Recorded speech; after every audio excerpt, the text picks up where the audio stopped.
everybody. Happy Monday. Happy Monday. Welcome to a Shelf Help Club author event with Rebecca Campbell as we celebrate the launch of her latest book, Your Soul Had a Dream, Your Life Is It. Make sure you can see that properly. Everyone joining us, your mics are off, but your cameras can be on. If you'd like to give each other a wave and our special guest a little wave as you arrive. And the chat box is open. So let us know who you are. Hi, everybody. Who you are and where in the world you're joining from. Nicola is in charge of the chat box tonight, head of tech.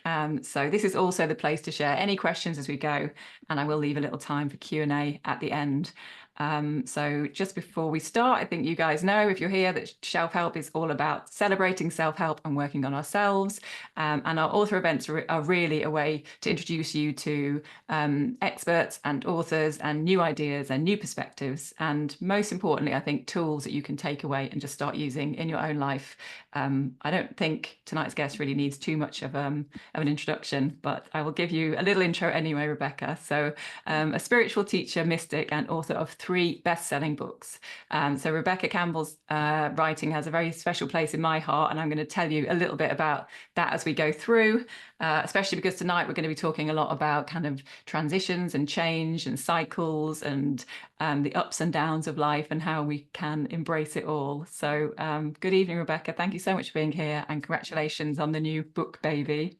Oh, thank you so much. So happy to be with you all. How nice. Monday night. Monday night, I know. It's a good way to start the week. Yeah. So how are you feeling now? This is almost out in the world. So is it 19th Oh of my November? God. I must say I feel kind of relieved. I've been writing it for such a long time, and even just the process, it's been an intense book in every part of the process. And I think, like with anyone who goes through periods of change, which we all are right now, like everything's changing so much, particularly with like the social media world. I've felt like when you're half one thing, half the other, and you're like, you're not who you were, but you're also not quite yet who you're becoming. It feels like finally I can like share this book to be like, right, okay, this is where I've been, now what? Yeah, kind of feels like that. Feels quite big energetically. Yeah. And are you happy that it's out? Does it kind of feel like you? Yeah, I feel, yeah. I mean, yeah, I've been through, I'm not sure what your age is, but I'm 43, and I'm almost through my midlife transits, which is Pluto as the planet is like so full on. And yeah, so I think when you kind of go through big initiations like that, there's it's like that classic thing of rock bottoms being um in hindsight blessings. Like when Mhm. you get through things like that, you find like a humbleness but a safety in yourself. That, yeah, so that's kind of how I feel now. Yeah. Mm. And in the book, you talk about the dark nights of the soul as a mm, plural. And I feel like that mm. is probably quite indicative of how challenging you found maybe the last few years of this process. So I think Yeah, probably a lot of people will totally. relate to Dark Night of the Soul or will have heard of that, but Yeah. you call it Dark Nights. Can you talk us a little bit Well, about that? I think the thing, anyone who's been through any kind of initiation in their life, whether that's end of a relationship, loss of a job, loss of a loved one through death, or ending of a friendship, which is a certain type of grief that I think is really hard to process because it's not that recognized really compared to, say, something like divorce. Like these periods, they challenge us, they change us, they call us to kind of descend into ourselves. And we are called really to befriend the darkness, like not see the darkness. And I know we're entering winter here in the UK as well. In our society, like you and me, we all grew up with this like fascination of younger women, and like, try and not look your age, and be a certain size, and this over focus on the seasons of, say, spring and summer, which is the maiden and the mother, and just kind of like not looking at autumn or fall if you're in the States, and winter. But this is where the power is. And I think the dark Mhm. night of the soul really calls us to descend into these darker archetypes. But that's where the power is. It's where our potency resides. It's where our shadow is as well, and our shadow often is the one that holds medicine, our purpose. And anyone that I know who is like inspiring and has created something incredible, it's often through these initiatory moments of our life where it's like, it brings us to our knees and causes us to open ourselves up to either something deeper within ourselves or something greater than ourselves. And like, I know your journey has been, you've been through lots of periods like that, right? Yeah, and you've actually been my not unwitting, maybe unknowing guide through it, Until which I now. didn't, yeah, until now. And I didn't really realize quite how much until I started prepping for Mm, tonight and started reading this book, first of all, which I've said is just giving me goosebumps every time I open a page, because I mm, think I love the kind of the short passages and the mm, beautiful writing. But then I was thinking about when I first encountered your work, and I shared a little bit with you before, but it's like, yeah, 2016, when I was going through, at the time, I suppose that was my kind of breakdown moment. So I found Light is the New Black. As often mhm, happens, somebody recommended this book, which I kind of read maybe with a cynical, maybe a little bit cynically, but I mm, read it and it landed, and it inspired me to start Shelf Help. And then mm, in 2020, when lockdown kind of threatened to destroy Shelf Help, really, because it was all about meetups, and I mm. just showed you that I kind of downloaded your Work Your Light workbook and made it into this book, from your online course, and that just helped me really realize like the kind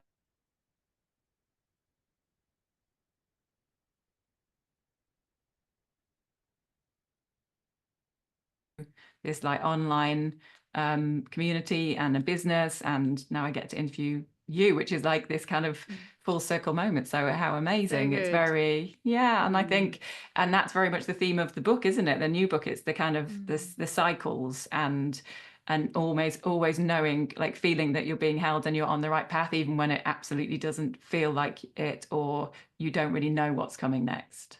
Yeah, that's it. And I think really, if we look at the word transformation, that's what it is. Transformation is really rebirth. And I think us in the modern world, where we've been so disconnected from nature, seeing ourselves as separate from nature. I geek out over words and origins of words and all of that. And I remember the moment when I looked up the word nature in the dictionary, it like explicitly says not humans, like separate from humans. And I think this is what has caused so much of the, I think, pain and grief that we feel, and disconnection and unsustainable ways that we've all been living, because we see it like nature as this thing to conquer. But as a result, we are like not looking at ourselves like nature, and nature's ever changing. It's never meant to stay the same. We know that like change is the one sure thing.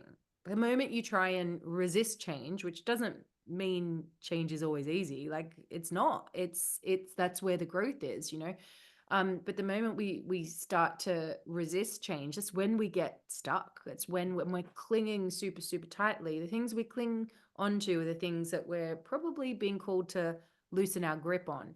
Mm. Doesn't mean that that thing, that relationship, that job, that whatever that we're clinging really tightly to is meant to leave us necessarily, but it's just our controlling of it brings us out of sync with life. And I think that the seasons in particular show us like nature is the greatest mystery school there is. It's the best book you'll ever read, if you ask me, is nature itself. All of the mystics of old speak about that.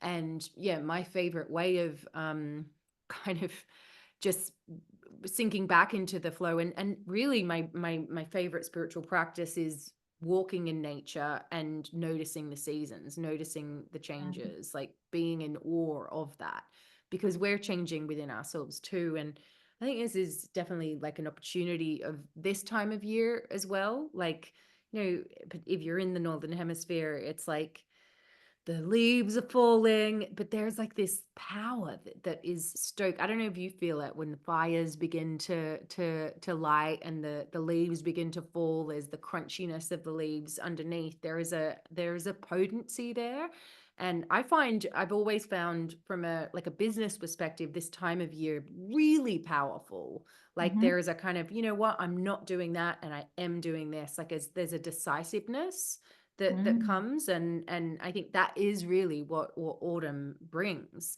And then Mm. winter, it's like we're called to retreat and descend into the cloak of night, into the fertile void. And what we've been taught about the darkness and winter is, oh, it's scary. There's not like it's everything's dead, you know, just Mm. hibernate and rest, which yes, that's true. But really, beneath the surface, things have never been more active. And if you allow yourself to rest in winter, ooh, when spring comes, which it always does, and I know in the UK, I grew up in Australia, often a lot it takes a lot longer than I wish it would for those snowdrops Yeah. to Like, blast on through. But like if we allow ourselves to give ourselves the winter, the rest, then that surge of life force will come again. And so I think it's crazy that we're disconnected from the medicine of the seasons, because all of our ancient ancestors lived in reverence to them. mm. Don't you think that's one thing that really came out of lockdown for a lot of people is they Yeah. suddenly noticed seasons because Oh, we were able to slow down enough and there wasn't yeah. much else going on. So it's like, suddenly like all these things that have always been around us that lots of us haven't paid attention to. Totally. Totally. Mm. Yeah. And do you have any I imagine that your practices and your rituals then kind of change as the seasons change. So going Mm, into autumn and winter, so self-care for winter is kind of our theme, or self-care for the seasons is our theme for November and December. And mm. as you just referenced there, it's like it is going to happen. So let's like Yeah. brace it and anticipate it and make the most of it and recognize Mm, it for the powerful time that it is. So do you have mm. any, yeah, kind of rituals or routines that you can share that work for this time of year? Yeah, for sure. I'd say for winter in particular, it's fire is the best. I love a good fire ritual. And you know, it doesn't have to be like I'm all for like do the sisterhood circles and all of that for sure. But also like don't feel like it has to be overly complicated, you know? I think part of it is like trying to weave the sacred back into our everyday life rather than us having to go off and do spiritual practice. Like I think, you know, for most of us in the West, when we find a spiritual path where like our spiritual life is like still quite compartmentalized, and it's like I'm going to do my spiritual practice, like you know, like Yeah. this, like versus like how can I bring the sacred into everything. And so yeah, I think winter, like you probably gathering with family and friends, and so doing stuff around the fire, times like Christmas and New Year's as well. Like I've got this I created this visioning process. It's like a workbook which I literally created it for myself over Christmas, but now I do it in my membership and like have it online. We'll do a new one this year, but I'll always do that, for example. So it's some kind of like visioning or goals or whatever with whoever I'm spending Christmas with, you know? Mm. And at first I was like, oh, I don't know if they're going to be into it, if they're not, you know, my mom and dad, for example, they're not overly spiritual. But I discovered that if you do it like together as like a connection point of like, what's your dream for the next year, or what's your the best thing that happened this year, Yeah. it's an amazing connection point. So Yeah. just simple things like that. So if you are going to be gathering with friends and family, like, or Christmas drinks or whatever it is, just bring like one question. I did it Mhm. with my I was back in Australia last Christmas, and my girlfriends who I went to school with, we went for dinner, and I asked a question like, what's the best thing that happened to you this year, and what are you most looking forward to for next year? And everyone went around, and it was such a great connection point because everyone was present together rather than like speaking on top of each other, which we did as well, but you know, it gave us a focal point. But it also, like the amount that we opened up was amazing. Like a couple of the friends were like, actually, I've had a really hard year, and they hadn't been able to share that until that point. Whereas others were like, well, this thing is just happened and this is what I'm excited about. And so, it doesn't have to be like super, super spiritual. Um, like always look at like how can I connect more deeply with people. And I think winter is an amazing, amazing time for that. I Mm. also, this is another like really simple thing, but I love watching movies and TV. I'm like, it's my favorite thing, just to be like soft blanket, chill out. And so my son and I, he's only 5, but he loves it too. And so we just like cuddle on the couch, and I can feel our nervous systems regulating as we're doing it, Yeah. and instead of it being like, oh, it's whatever Disney show, I'm like, this was my favorite movie growing up. And so why did and I tell him why I liked it and stuff. So I think finding ways to connect deeply and like rest and rejuvenate over winter, I think is really, really important. Yeah, I love that. Also, I think most people on this call would probably love to have Rebecca Campbell at their house at Christmas, talking Ah! through like a past year review or visioning exercise. Well, the workbook does that, so you could do that, There we but go. you could create your own as well. The other thing which is interesting, particularly those who are of like maybe are based in the UK or Europe or have that ancestry, is like looking into the Celtic Wheel of the Year celebrations. So, for example, winter solstice. And we just had Samhain here, well, everywhere, which is basically Halloween. And yeah, in bulk as well. In bulk is, I think it's 1st of February this year. That's the return of the light. So that's when the snowdrops come. But solstice is, winter solstice is the darkest day of the year. And the celebration as well is around, we're past the darkest point, the light will return again. And so you can look into different ways to celebrate that as well. Where I Mm. live in Glastonbury, it's amazing because like solstice here, I don't know if you've been here before, but solstice here is like Christmas Day. It's like, well, it is like a Celtic Christmas Day in a way.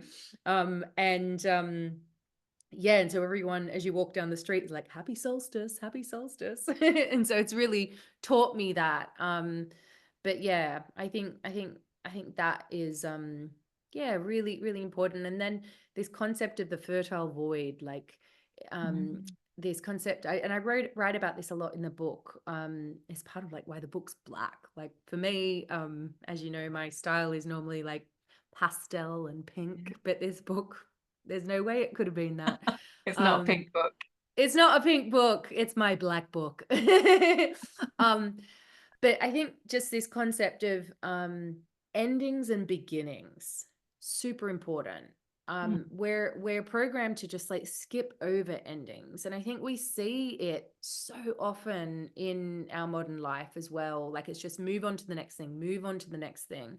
But when we don't like complete things properly, part of us out energetically is stuck back in the ending. I'm sure we've all experienced it, whether it's like someone ghosting us or a friendship just kind of, we've not been able to say the thing, but and you kind of, it's unresolved there, or whatever the ending is. But it could be like the year, for example. So to really use, I love those days in between Christmas and New Year in particular as like almost like days out of time, Yeah. where you just kind of rest in and try and avoid just racing ahead to do like the New Year's resolutions and all of that. Rather, use the time, particularly if you're in winter at that time of year, which we will be in the Northern Hemisphere, to dream into what you're being called to create or cultivate or shift in your life. But even before that, like honoring the journey that you've just been on in this past year or whatever it is. Yeah. Yeah.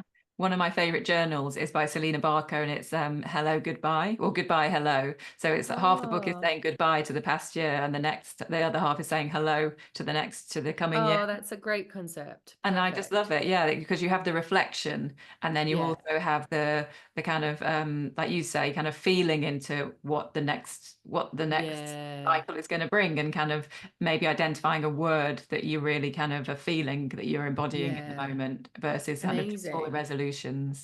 I love that. Let's talk about this lovely book then, the Black Book. Um, One of the questions I have here written down here, which I don't think I will get an answer to, is could you describe this book in one line or two? Which I feel like you kind You of just already know the answer. whereas No. the answer is no. Rebirth is what I would say. Rebirth. Transformation, the mystery. Rebirth I'd is a say good one. rebirth is, yeah, rebirth. Okay. And who did you write it for? Like, why did you write this book? Mm, mm. I think to to encourage us to say yes to how life is changing us, to say yes to who we're becoming. Because I think that we are living in this really interesting time, which, you could see is really challenging, particularly the past few years, and all the things that we're increasingly facing and being bombarded with, like even just like all of the global issues right now, from ecocide to genocide to colonialism, patriarchy, all of this, these huge concepts that we're having to process and be bombarded with constantly. And as well, that we're changing so much at that time. And so I think it's impossible for us all not to be changing dramatically right now. And I have seen in myself, I've seen in so many people, the more we cling and try and resist the change, the more trapped we feel. And, I get how sometimes it can feel like really scary to say yes to something that feels unknown. Um, but I think even more than that, the worser feeling is feeling like stifled and trapped and like, oh, I just, frozen in our lives. And so yeah, my wish for us all is that we just bold and just, you know, embrace where we are brutally honest about where we are. And we might be in this messy in between bit. Like, so what? There's nothing, like, it's literally part of nature. It's like the chrysalis with the butterfly Yeah. who transforms literally from one thing to another. But if you were to slice open the chrysalis before it's formed, it would just be like messy gunk and organs. Whereas if Mm. you give it time, like the winter, oh my gosh, a complete transformation can happen. And we're Yeah. just like that as well. So yeah, that's really why I wrote it. Yeah. And I think change is, like you say, change is the constant. I think with our Mm, community, a lot of people arrive at Shelf Help and probably at your books just because they need something to change, maybe not sure what, but it's like, totally. I can't continue in this way. But I think the Yeah. more that you kind of do this work and read these books, and it's then you kind of like lean into change. And it's about, Mm, yeah, I'm kind of, you're expecting it almost and then anticipating it and kind of excited about what's next. There's a line mm, in your book that I love, which it says, you have chosen a very powerful time to be alive, but it's not an mm, easy time. So our yeah. souls being here in this human experience, it's like we are powerful, but it is, you're right, it's not an easy time necessarily to be alive. Mm, mm, 100%. And so for you, what was what was your favorite part of this book to write, and then which was what was the most challenging? Oh, I wrote a lot of this book because it was over a long period, but I wrote a lot of it. I was pregnant 3 times. I had one miscarriage, but two babies. And I wrote a lot, a lot. Not all of it ended up in the book, but the process did.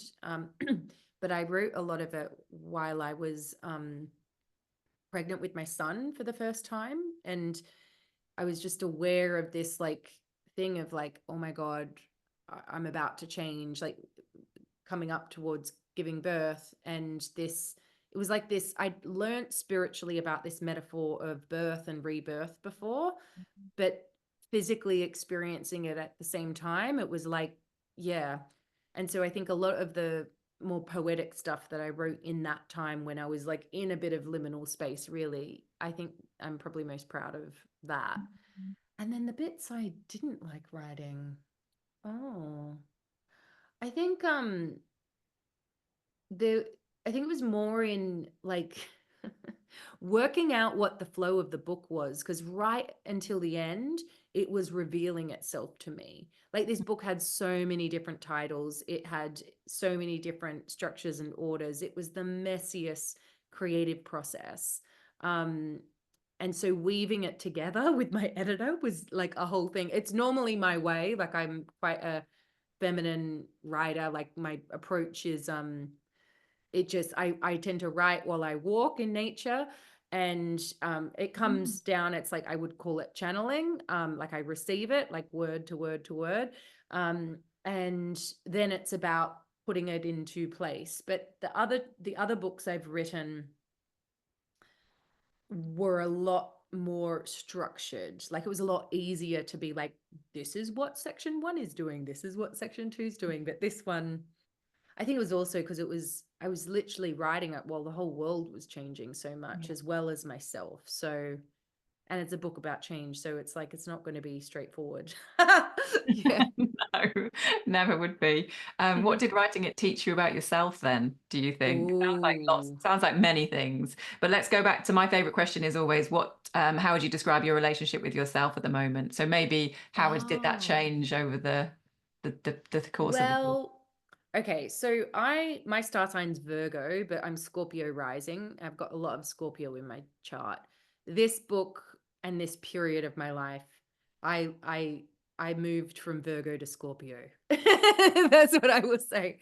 But it's been amazing because it was like it took me to the depths. It this period as well, it was a lot of like ancestral healing, intergenerational trauma processing. There was a lot of deep, like pre-verbal childhood stuff that came up. Like it was a really deep process personally for me, as well as what I've been holding other people in as well. And it's been incredible because it's it's made me feel so comfortable in my own skin because I've had to like, I think we all have stuff beneath the surface, and in it wasn't necessarily the writing of this book, but this period of my life that then has resulted in the writing of this book. Um, I descended into that and then brought it back up and to the surface. And we all have that there for us. And it's actually where the jewels are. And it's always just there beneath the surface. And it drives us. These things that we're running from, for example, are actually just running us as well. And so I think that that's really that's the transformation that has taken place in this period and in writing the book as well. And I think as a result, like what I'm finding is through that process, which seems like the opposite of this, I've actually found way more joy. Um, it's taken a little while because, like, when you go deep like that, it's like, oh God, really? I don't want to look at that. but there's so much more natural joy now, like in the other side of that. Yeah, which I think often is the case when life's initiating us, when we're like, oh God, I have to face this breakup, I have to face this um loss in my life, this grief, this anger, this whatever it is, and we realize the only way out is through, because if I try and avoid it, it's just there controlling me constantly. It's not going anywhere. And do you Yeah. think then it's because you kind of have made space for that joy, so it kind of naturally then you're kind of drawn to it or I see it think more easily? so. Like, yeah, I think if we're like subconsciously or consciously like avoiding something, it's like that's the undercurrent that is like the undercurrent emotion underneath everything. Um, so yeah, yeah, Mm. yeah. And I think that like these are like gateways that we're all invited to go through as well. Yeah, it's just whether we say yes Ah, to the yeah, invitation, yeah. isn't And it? sometimes we're like, not yet, not yet, not Thanks. yet. I Oh won't no. RSVP to that one. Yeah, exactly. And I think that's like really why I wrote the book, just like for like, because I think when you go through these big periods of change, it's like it can be so confusing. Like you just I was just talking to my friend Holly Holden today, and she's been through a similar period at the same time as I did, and I know many other people who have. And she saw the book and she's like, "Oh my God, you're writing about the thing that we don't want to talk about, but we really want to talk about. It's like, yes, what is that thing? Yeah, that's the strap line, isn't it? The new Yeah, one. it's the thing. The thing I you just don't know don't what the talk thing about, is exactly. just really bad. Well, Yeah. should we dive into a few prompts then from the book, or some exercises from the book? Yeah, let's do it. Okay, let me just Did you want to grab my share stuff. some slides or Yeah, talk us if I could share my screen in a sec, I might just I'll read a chapter first. Just check what page. Got my notes here. Okay. So I'm going to start with a poem, and then I'll go into a chapter, and then we'll go into some journaling prompts. So if you, I mean, you can use the chat feature, to be honest, but if you do want to journal, you're welcome to. So let's just drop in. So just closing your eyes and just really allow yourself to land more fully into your body. Letting gravity hold you a little bit more than before. Slowing down your breath, maybe yawning or stretching. In the center of your heart, imagine a beautiful flower. Invite that flower to open petal by petal, revealing a light in the middle. This light is your soul, your ancient self, your intuitive self, part of you that's always calling you, voice of your intuition. I'm really just inviting that part of you to step forward now. I'm going to read something out, and then I'm going to share some journaling prompts. And the invitation is really to just be curious. It's not about getting it right or wrong. It's just about connecting in with this intelligent, intuitive part of us. It's giving yourself this rare space in the busyness of your life to tune in and listen. And also connecting in with the holding of the earth beneath you. Imagine yourself getting heavier and heavier and falling deeper and deeper into the arms of the earth. And in the heavens above, imagining a ball of source energy, unlimited supply of light from the heavens above. And imagining a pillar of that light traveling in through the crown of your head,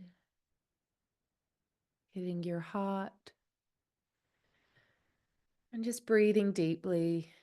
And as I read, and during our time together, just allowing yourself to receive from heaven and earth now any healing, any replenishing, any nourishment that you're yearning for.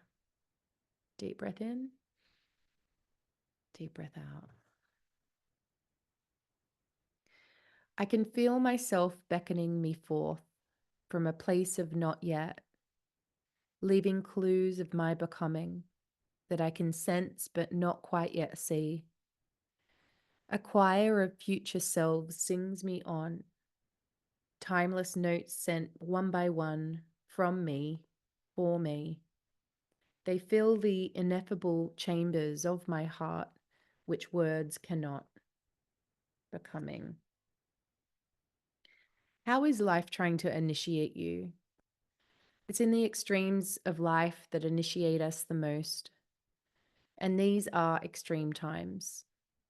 Life is always trying to initiate us into becoming even more of who we truly are, as individuals, as humans, as a planet. Right now, how is life trying to initiate you?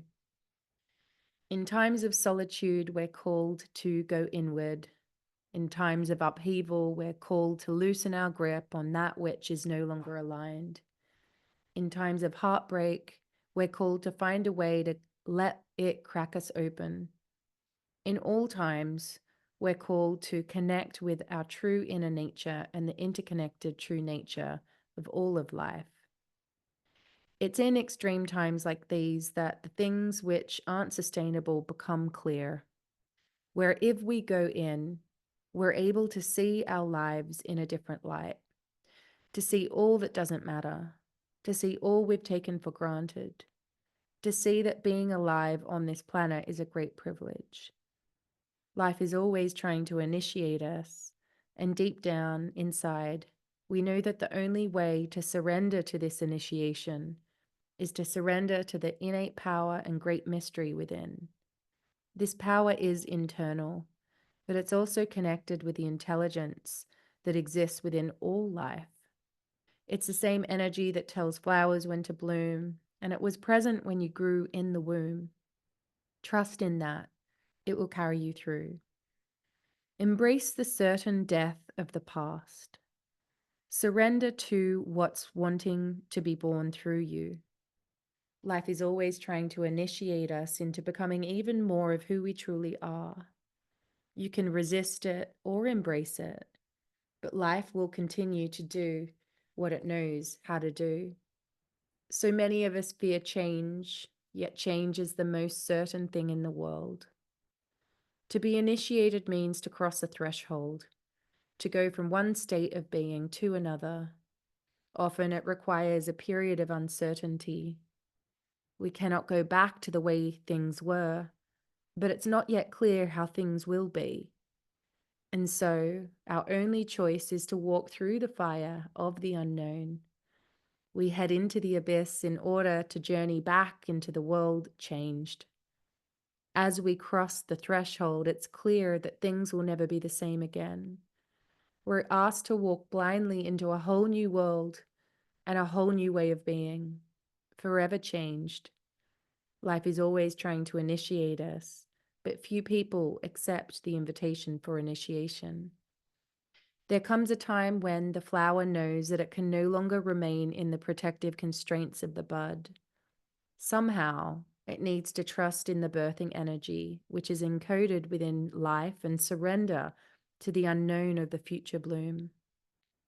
The same birthing energy exists within all of nature, and in birth, both literal and metaphorical.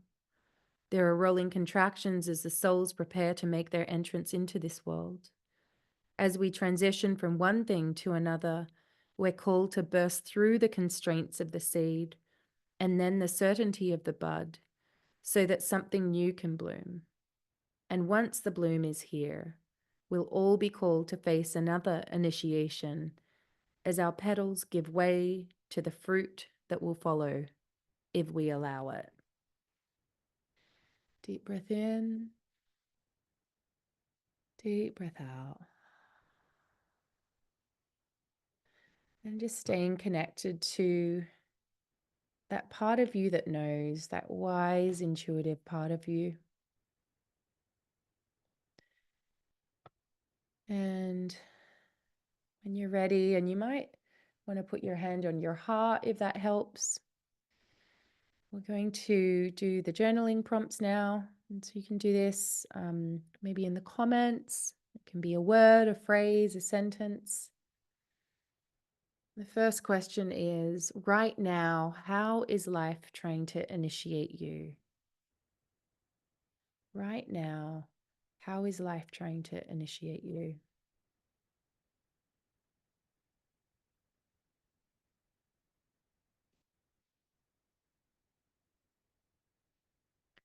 Right now, how's life trying to initiate you?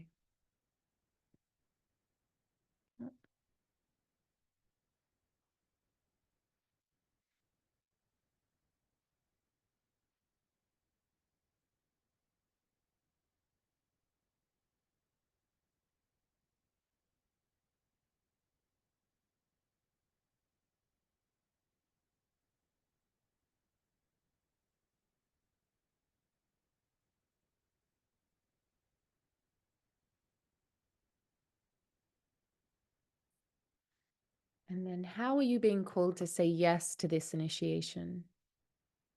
How are you being called to say yes to this initiation? Another word for initiate you or initiation could be change, transform, transformation. How are you being called to say yes to it?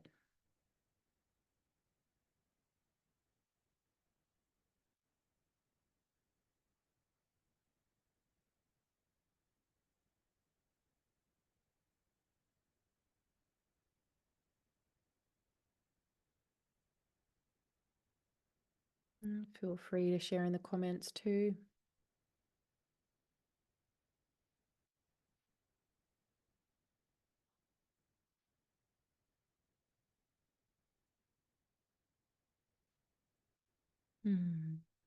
Stop trying to manage and control everything, accepting the things I can't change and changing the things I can.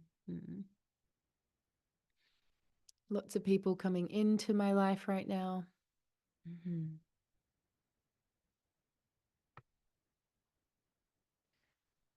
If you didn't see yourself as unhealed, broken, or not ready, what would you do? If you didn't see yourself as unhealed, broken, or not ready, what would you do?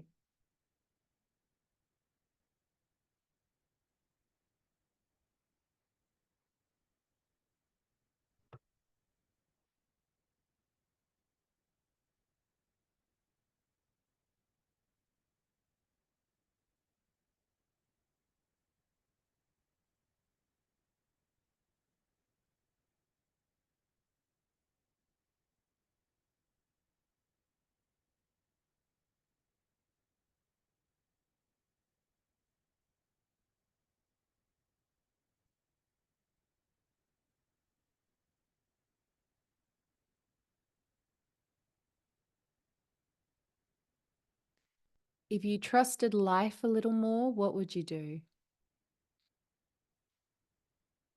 Feel free to let me know in the comments too. There's definitely power in voicing to the group.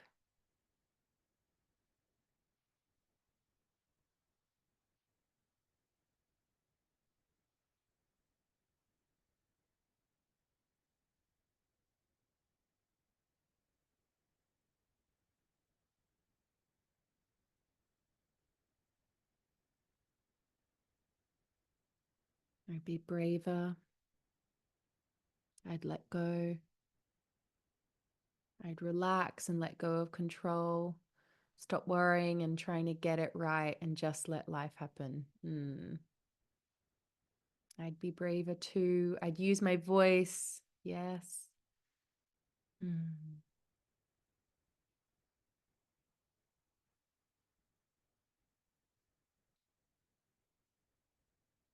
How are you being called to embrace change right now? How are you being called to embrace change right now?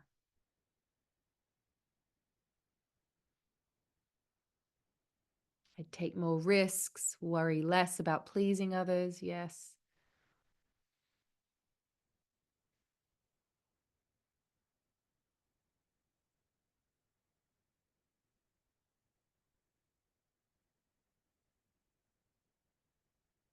Remembering that changing is just becoming ourselves.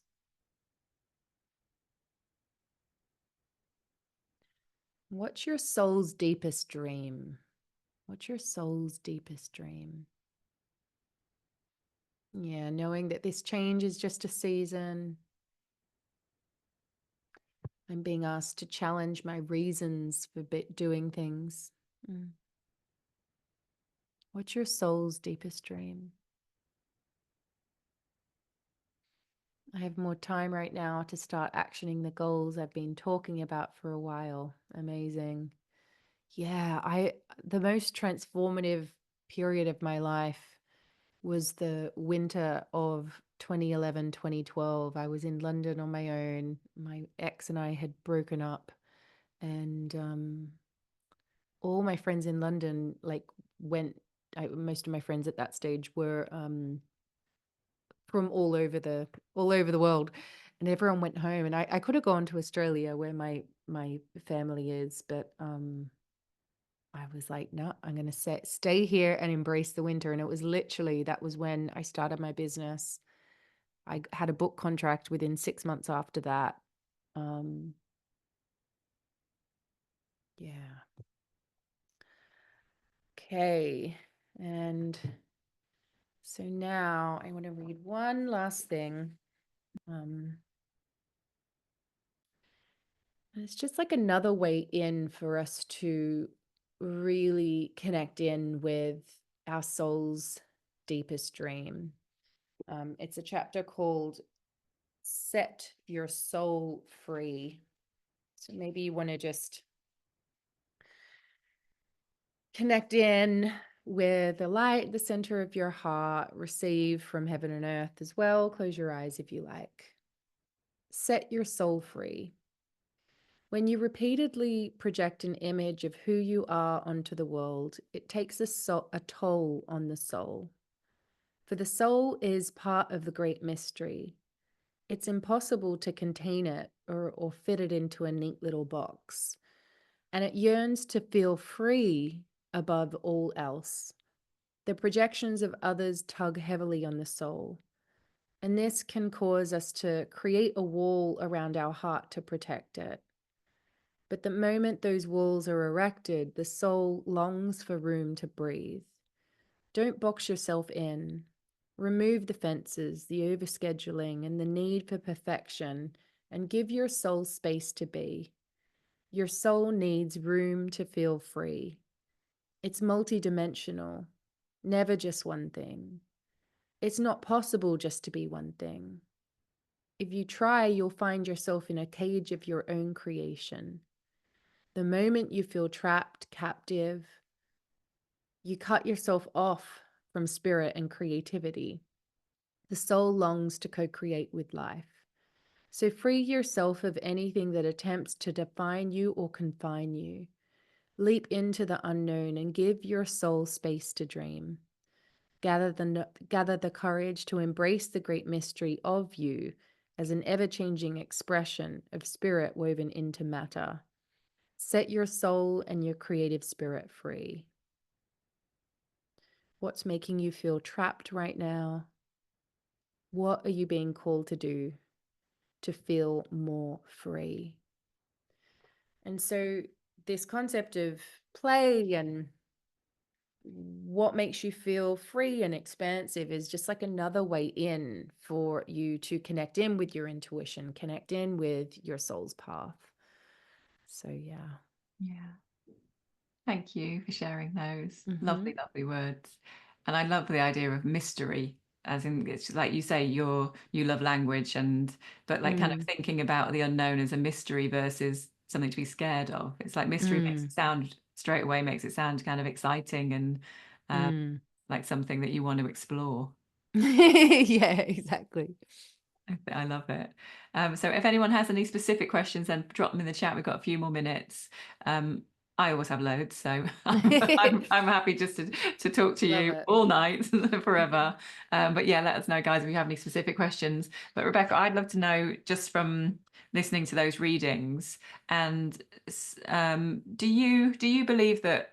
So you're talking about the kind of our life trying to initiate us, and it's almost kind of trying to nudge us in the right direction. So do you Mm, believe that our soul path in this human experience is kind of predestined mm. or are we co-creating it? I think it's a bit of both. Uh-huh. I do think that the soul comes in with a plan, but I don't think it's a rigid one. And I think we have to consciously say yes to it as well. So in the book, I talk about the difference between the fated life and the destiny life. The Mhm. destiny life is the one when we're courageous enough to listen to within rather than just go unconsciously doing what we're told to do. So, for example, the fated life for me, I grew up in Australia. I went to university and studied advertising, right? That was a fated life. Going on a pilgrimage when I was 18 to the sacred sites of my ancestry was destiny path. That was a call from within my soul, and it opened up a lot for me. Same thing like the work I do now, leaving advertising and going into this, which is like a soul call, required a conscious choice. But by the way I felt, I could feel that I was like being nudged towards that. I Mm. think same thing with like significant relationships in my life, and I'm sure you resonate as well. You can tell when you're meeting someone that you're like, I know you, I've known you before, or there's a helpful person who just feels like it's like a soul contract. So, but again, you need to say yes to it. Yeah, so I think it is a combination of the two. And how do we hear that kind of call and those nudges? Mm, I think a lot mm, of us, you kind of touched on it earlier, but like we're almost so conditioned to ignore yeah, like what we kind of like there's the what we think we should be doing or what everyone else is doing and what we kind of view as, I don't know, so success or the path that we should be on. It's like, yeah. is there, or I think how does the one number start? there's two main bits I would say. The first one is developing a relationship with your inner self. I call that your soul, but you could call it whatever you want. Hmm. But it's your inner self. And so you want to, just like you would cultivate a relationship with someone that you care about, and the more time you spend with them, the more you listen to them and are there for them, the deeper that connection becomes. The more Mm. times you hear their voice, the easier it is to recognize it in a busy room, or maybe you can just like sense it when they walk in the room and you haven't even turned around. The same thing exists with our inner self. So it's like Mm. developing a depth of connection in that way. Mm. And the second way I would say is, and that there's various different ways for that. So meditation, chanting, journaling, differentiating between the like what is your head and external suggestions versus that resonance within. Speaking it out loud is a really great way to know. I know when I'm talking from my head, when my voice goes up like this and I talk really, really fast and my throat goes a bit like that. Nothing wrong with the voice of the head, but I know when I say something that's true. Sometimes we Mm. walk around our life and we're like, oh my gosh, I think this is true. And then we say it out loud and we're like, that's not even true. I've been worried about this thing and that's not even true. Versus, you're having a conversation with a girlfriend and you say something out loud and you're both like, oh my God, you can feel it. Your voice probably, if it's like mine, it drops and there is a resonance, there's an expansion. Wow. The voice of your soul is not as it doesn't have a ulterior motive and like that controlling sense. Like it's not trying to maneuver and make stuff happen in that way. It's more just kind of like it is, but Mm. it's a lot subtler than the voice in our head, particularly if we've not developed the depth. So anything you can do to deepen that and just look at it like a relationship, an important relationship in our life. Second thing I would say is um your intuition is intrinsically linked to your body. Most people see intuition like it being like spiritual, as in like, oh, it's all out here. It's not. It's through our body senses that we're intuitive. So the more that we can like acknowledge like those parts of us that feel stuck or we're kind of like resisting like this, we're probably disconnected from our intuition. Mhm. So it's why I'm a big advocate for like walking in nature. If we're frustrated or upset, like moving your body to Mhm. get it out, because otherwise it just festers and it's harder to make that connection. So yeah, intuitive dancing as well. There's loads of different types of classes you can do. Any form of somatic practice that will also Yeah. really help you strengthen your connection. Yeah, no, I relate to that. I've been doing a Mm, bit of that lately, and I just feel awesome. I can just feel myself like I walk differently now. Like it's just like it's Yes. just like like my shoulders are dropping, like and all this kind of stuff, and Mm, it's like kind of just unlearning stuff, isn't it? And kind of getting yes. more in touch with the body. And so earlier when you said that you walk and kind of write your book as you walk, do you just kind of voice note yourself as you're? No, yeah, people always ask me that. No, for me, I write it. I definitely receive it better when I write it, but it's often on my Apple Notes, the bulk Oh. of it. Yeah. So we just see you kind of like scribbling along as you Yeah, yeah. go. Often I'll have like annoying people go, "Oh, what a shame you're on your phone, like not being present." I'm like, "You don't know what I'm doing." You're like, you don't understand. I'm just about to change the world. Thanks. Thank you. Um, our lovely Emma Kay in North Yorkshire has asked a question. Hmm. She said she has been gifted some of your oracle cards. How can I best use these as a bit of a spiritual newbie slash inquisitor? Mm. Cool. Well, first of all, oracle cards. So I've got that deck right here, the Starseed Oracle. Oh, Um, beautiful. so the oracle cards are the way I use oracle cards is that they are essentially like look at them like a doorway to reflect back to you. Oh yeah, I can see them. Amazing, Emma. Woohoo. I wonder if you can pull us a card, Emma. Would you do that? And I'll give a collective reading for people. Yeah. Um, But yeah, see oracle Amazing. cards as a way to connect with your soul. There's so many different ways to do it. And so let's like ask a question. Everyone hold a question in your heart. A question you're living into, and Emma's gonna pull a card for us all. And we'll see what she pulls. Let me What do you see. got? I had this. Surrender to the sweetness. Oh, pleasure, joy, being yeah. So this is a very feminine card, this one. It's connected to the planet Venus. Venus obviously is the goddess. And so this is like surrendering to the sweetness, surrendering to your body, surrendering to pleasure, the senses. We were just talking about the body, the somaticness of the body. So anything you can do to like just like hug yourself or put lovely oils on yourself, but like be in the sensual nature of your body. This is part of like developing a relationship to your soul as well, slowing down. It's a very winter thing to kind of slow down. So yeah, it's like getting into the body, but the sweetness, the feminine nature of the body. These are the feminine months that we're descending into as well. Yeah. And so to answer your question, Emma, the best way I know to work with oracle cards in a way to like just build your practice is I'd suggest just pulling a card each day. Set up a place. I don't know if you've got an altar. All an altar is like it's like an altered space. So it's a place that you can connect with your soul or spirit or what ancestors or whatever you want to call it. My first altar was like inside a drawer in my bedside table because I was so scared of what my housemates would think. I've come a long way. My whole house is an altar now. So it can be like a windowsill. It can be like I've got a fireplace there. I've got an altar on my kitchen bench as well. It can be anywhere. It could be on your desk, and particularly the Starseed Oracle. This one, as you know, that you got the triangle box. It's literally built so you can put your card of the day on there. So I'd recommend just starting there each day. Maybe you meditate, maybe you don't, but maybe you just literally pull a card and feel into the energy of the card, just like we did just before. You can read the guidebook if you want, or you can just place it on your heart and just be like, what message do you have for me today? Have it like somewhere that you can see for it to inspire you through your day. That's where I'd say to start. And isn't that such a lovely card for winter? I think it's perfect, isn't Oh, it? gorgeous. Yes, I Exactly want what that we've been winter. talking Yes. about. Surrender into the sweetness. Yes.